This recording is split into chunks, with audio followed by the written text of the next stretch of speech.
Pittsburgh Steelers with a big dub over the Cleveland Browns this past Sunday, 27-14. Yeah, now they hit the road to Philadelphia to face an Eagles team on a 9-game win streak. Let's hit it.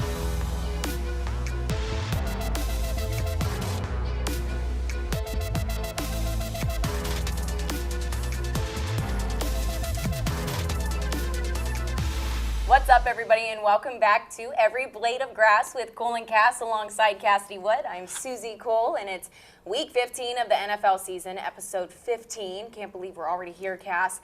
But the Steelers, this past weekend, a big dub over the Cleveland Browns, 27-14, pushing them to 10-3 on the season in sole possession of that first place spot in the AFC North. However, a little bit of a rocky start there, Cass. Yeah, I mean, their first 5 possessions, first 5 drives, they punted it 4 times. That 5th one was a field goal, or I believe it was the second drive. But out of those first 5 drives, 4 times they had to punt. Now, the biggest thing is they ended up coming out the win in this one. I mean, it was a big revenge game, you know, losing to the Browns just 12 days before that. Being able to go out there and get the win was the biggest thing, and they were able to do that, so that was good. And the offense just taking a little bit to get going, but whenever you look at this game, the numbers don't look bad, but the offense really wasn't there other than Russell Wilson really picking up the slack a little bit. He had 2 touchdowns, 158 yards, and went 15 for 26 with his pass game. So it just took a little bit to get that offense generated. Yeah, it did. I mean, one interesting thing about this offense is, I mean, he hit 9 different receivers. George Pickens did not play. Big deal going into this game. We thought it was going to drastically change how this offense puts out their product on the field, but Russell Wilson able to hit those 9 targets. Now, I will say an interesting thing, Muth only was targeted 1 time that entire first half. I thought that was very interesting. He finished with just 3 targets, caught all 3 passes, by the way, 3 receptions. He had that touchdown. He averaged 16 yards per possession. So I just really don't understand why we're not using the middle of the field more and why we're not using Pat more. But to see Russ hit those 9 targets was impressive to see. And I honestly think promising going into this weekend because the Steelers will still be without George Pickens. But looking at the defensive side of the game, now this is where the Steelers really picked up the slack this past weekend against Cleveland. 2 fumble recoveries, 2 interceptions, 3 sacks. I mean, that's good. Yeah, it's very good. I think the most exciting one out of all that was seeing the young buck, Keanu Benton, getting that interception. You know, Keanu, it's been talked about that he's kind of being trained, being groomed to fill that role that Cam Hayward will inevitably leave. It's a big hole that he will leave when he does inevitably retire, and Keanu's kind of stepping up and filling that role. So to see him get that pick was really exciting. The Pittsburgh Steelers heading into those final 4 games of the 2024 season. I cannot believe I've said this already. I can't believe we are already here at that point in the season for the Pittsburgh Steelers this weekend, taking on the Philadelphia Eagles. And unfortunately, it looks like hit with the injury bug a little bit again, right, Cass? Yeah, I mean, George Pickens, it's looking like he'll likely be out again this weekend. I mean, as we mentioned in the last segment, it's really nice to see them get a win without him, but they're going to have to go to Philly and do that again. A lot of people questioning, where is Roman Wilson? You know, he was that first-round draft pick for the Steelers last year, but you guys remember, I mean, he got injured in training camp early part of the season, really didn't get any reps during training camp, which is arguably the most important part of, like, it sets the tone for the entire season. And if you're sitting out all of training camp, that's going to be really difficult, especially for a rookie, to be able to bounce back. But he's been on IR since. There were maybe rumors that they were taking him off IR, but I just don't see that happening. I think he stays shut down for the rest of this year, and I think we're just going to see a lot of production from Mike Williams, Calvin Austin, Van Jefferson, even Pat, just like that, you know, the other surrounding cast of receivers.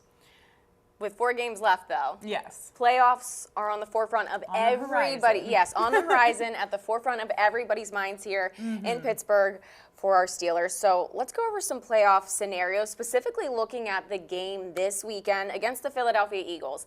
This is a playoff determining game for both of these teams. So Cass, can you break that down a little bit for us, how that shakes out? Well, what's really interesting, you guys, about this weekend is if the Steelers win or tie on Sunday in Philadelphia, they clinch a playoff spot. So we can all breathe easy, and we know that no matter what, they'll be going to the playoffs, which I know after the last couple years where, we're waiting for a wild card spot, that's very nice to have that playoff spot clinched. The Bills also play the Lions this weekend. Now, the Bills are the 2 seed right now, Chiefs the 1 seed, of course. If somehow the Lions beat the Bills, which is a possibility, and the Steelers beat the Eagles, they could flip. So the Steelers would become that 2 seed. So it would be a huge win for them. Now, on the flip side of it, though, if the Eagles pull out the win and then the Commanders end up losing, they would be the NFC East champs in that situation. So, I mean, the Eagles are trying to win on Sunday because, again, if they win, they can also breathe easy. The Pittsburgh Steelers doing it right this season, Cassidy. I feel like every single game is a celebration of sorts, and we saw this past Sunday against the Browns, some people getting inducted into the Hall of Honor at Acrisure Stadium. So let's talk about some of those people. Yeah, I mean, Suze, it's just so great. It speaks to the Pittsburgh Steelers and the history that is here every time. You can honor these Hall of Fame guys, Hall of Fame coaches too. It's just such an honor and so much fun for the community and fans. Jason Gilden, linebacker, Casey Hampton, and of course, Willie Parker and Dick LeBeau. I think when Dick LeBeau walked out, like all of Acrisure got on their feet. Those terrible towels were twirling high above their heads. A lot of people have very fond memories of all of these guys, including our very own producer, Miss Kate Hall, little baby Kate, rocking the Willie Parker jersey outside of the stadium. The thing is, guys, she's still as cute now as she was back then, rocking her Willie Parker jersey, and her little baby Charlotte looks exactly like her, so just adorable to see that. Yeah, see, we're diehard Steelers fans over here, born and raised. Dare we say, Cass, dare we say it, for the CC's 3 keys coming up right here, right now in this segment. This might be the toughest test that the Steelers have seen yet up until this point in the season, taking on the Philadelphia Eagles this Sunday in Philly. It's going to be a tough environment. The Eagles on a 9-game tear. So those keys, we got to start off with, they got to stop Saquon Barkley. Yes, and that's simple. But that is a tough task in and of itself. 9-game win streak, and by the way, the Eagles are also 10-0 right now with the Steelers travel to them. The last time the Steelers won in Philadelphia was 1965, so they're 10-0 right now. So hopefully they snap that streak on Sunday. But yes, it starts with stopping Saquon Barkley, which is going to be so difficult. You guys, the Eagles right now have 41 total touchdowns on the season. 11 of them are from Saquon Barkley, and then 13 of them on the ground from Jalen Hurts. So more than half of those total touchdowns are made up by 2 guys on the ground. So stopping that run game, especially Saquon, is going to be huge. Up next, we have setting the tone. And I'm just going to say this. I lived on the eastern side of the state for a period of time, very close to Philadelphia. And it is not an easy environment to go to, but also if the Steelers have the slow start that they did against Cleveland on Saturday, it's just not going to be good going against Philly. Yeah, I mean, they need to come out and set the tone early. They just need to. They can't have these 3 and outs. I mean, your first 5 drives, 4 of them are 3 and outs. That's not good, and that is not going to be good in Philadelphia. Last but not least, if you are a wide receiver, please stand up, okay? With George Pickens out, this is crucial. Yes, most definitely. Just use Pat more. I feel like a broken record the past couple of weeks I've been saying that, but you guys, 1 target the entire first half, that just does not make sense to me. And everything you throw at him, he catches and sometimes scores. So I'd like to see him used more. And of course, Mike Williams too. He is a veteran after all. So to see him incorporated more in the game plan on Sunday will be key. The Pittsburgh Steelers are back at it this Sunday afternoon against the Philadelphia Eagles on the road at Lincoln Financial Field, 4:25 p.m. kickoff, Cass. And right now, the over-under sits at 42.5 and -5 in favor of the Eagles. What do I always say, Suze? Oh, here we go. Tomlin as a road dog. Yeah, always gotta take Tomlin as a road dog. He always comes out with the win in these situations. I seriously think it's like 13-2, something like that, when he's a road underdog. So I'm going to have to go with Steelers on this one. I know it's going to if you look at the last 10 matchups. I was going to say, Philly, what stat did you just say in the last segment? Because that's a pretty bold prediction after that. But I just think they are riding high. You know, it's tough too because I'm over there all the time, and I just see this team and I know what they're capable of, and I really think they can go into Philadelphia and pull out this win. I do think it's going to be close, though. I think the Steelers, I'm taking the over. So the line, 42.5? Is that what we said? So I am taking the over in this one. I know we just talked about both defenses being, you know, really strong. Eagles #1. We know what the Steelers are. But I just think that environment's going to be a little crazy, and I think it's going to hype up both sides of the ball, and I think it's going to be more of an offensive game than we think. I'm going to go 31-28 Steelers. Okay. I think Boz makes a kick. I think it's going to be tight the entire game, and Boz makes a game-winning kick. Wow. Okay, so you're going Steelers. Yes. Okay.